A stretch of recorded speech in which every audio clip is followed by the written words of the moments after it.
Anda mencari harta keluar untuk yang di dalam. Anda dapat harta di luar tapi nggak dekat dengan yang di dalam. Lalu manfaatnya apa harta yang didapatkan itu? Saya mohon maaf ya, sekaligus ini pesan saya bagi para ayah, termasuk saya pribadi. Para ayah tugasnya mencari apa? Nafkah itu kalau sudah dapat dibawa kemana? Baik. Sekarang saya tanya balik yang kedua. Di rumah itu anak berharga tidak? Baik. Harta berharga tidak? Berharga mana anak dengan harta? Baik. Tapi kenyataan sekarang kan tidak begitu. Ayah yang bekerja sempat gak kemudian memberikan pendampingan pada anak? Berapa kali telepon anaknya? Berapa kali komunikasi dengan anaknya? Ibu lebih sering interaksi dengan anak atau dengan handphone? Nah itu sekarang dibalik, ayatnya berlaku. Hendaklah para ibu itu merasa khawatir yang sangat pada anaknya, bukan handphonenya. Perhatikan. Sekarang orang tua lebih memilih untuk menuntaskan pekerjaan sosialnya dibandingkan memberi perhatian pada anaknya. Karena itu kalau ada anak tumbuh dewasa dan abai pada orang tuanya, tolong jangan salahkan mereka dulu, istighfar dulu. Istighfar. Ibrahim tinggal di Kanaan di Palestina. Ismail di mana? Di Mekah. Perhatikan baik-baik, ini yang mau saya sampaikan. Nanti kisah ini direkam sempurna dalam Al-Quran, bahkan di surah dengan namanya surah Ibrahim. Perhatikan baik-baik. Sekalipun ayah itu berada di tempat yang jauh, ayah di Palestina, anak di Mekah, tapi tidak menghilangkan kesempatan ayah untuk memberikan perhatian kepada anak. Nabi Ibrahim itu nabi, rasul, seorang suami, seorang ayah. Beliau mencari nafkah, beliau berdakwah. Tapi setiap pertumbuhan Ismail itu selalu memastikan dan datang melihat. Ismail tumbuh bagaimana? Ismail temannya siapa?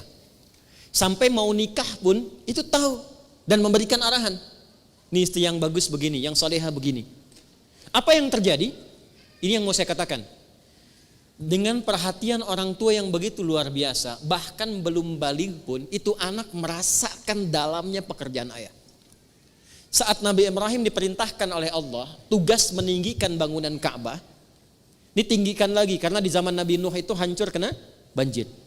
Saat mengambil batu, kakinya melangkah, kaki pertama yang menapak disebut makom namanya. Lalu ketika membawa batu ingin meninggikan, anaknya melihat itu. Nah, yang tidak banyak orang tahu, anak beliau itu Sayyidina Ismail itu belum balik waktu itu. Ketika melihat ayahnya sedang bekerja, merasa pekerjaan ayahnya, maka anak itu bawa batu dari sisi yang lain.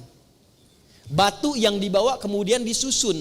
Kalau bahasa kita, ayah aku boleh bantu enggak? Disusun-susun. Kalau batu sendiri, batu disebut hajar namanya. Kalau dia disusun-susun, membentuk satu bagian disebut hijr namanya. Kalau dia menjadi ruang disebut hujrah namanya. Maka disusunlah batu itu menjadi bagian dari sisi Ka'bah. Sampai sekarang diabadikan dengan nama Hijr Ismail. Tapi poinnya bukan karena hijrnya. Poinnya itu refleksi bagi setiap orang tua yang tawaf. Itu dengan hubungan dengan anak bagaimana? Jangan-jangan harta kumpul bagus, jabatan suami bagus, ibu enak, tapi dengan anak gak cocok. Gak pernah kenal, gak pernah salam, pergi cuek begitu saja. Apa? Jadi harta yang didapatkan selama ini untuk apa? Anda mencari harta keluar untuk yang di dalam. Anda dapat harta di luar tapi nggak dekat dengan yang di dalam. Lalu manfaatnya apa harta yang didapatkan itu? Dan hebatnya saat mendapat tugas berat untuk menyembelih pun itu anak langsung berdedikasi mengorbankan jiwanya. Pak, kalau perlu lakukan sekarang cepat, jangan ditunda. Orang tua yang begitu perhatian pada anak, Anda bukan hanya mendapatkan kasihnya, dia bahkan rela berkorban nyawanya untuk kebahagiaan kedua orang tuanya. Itu yang sekarang tidak nampak dalam kehidupan kita. Ibu kalau lihat anak sakit keras, seakan ingin bertukar ganti kan? Ya Allah, kalau perlu saya saja ada di situ.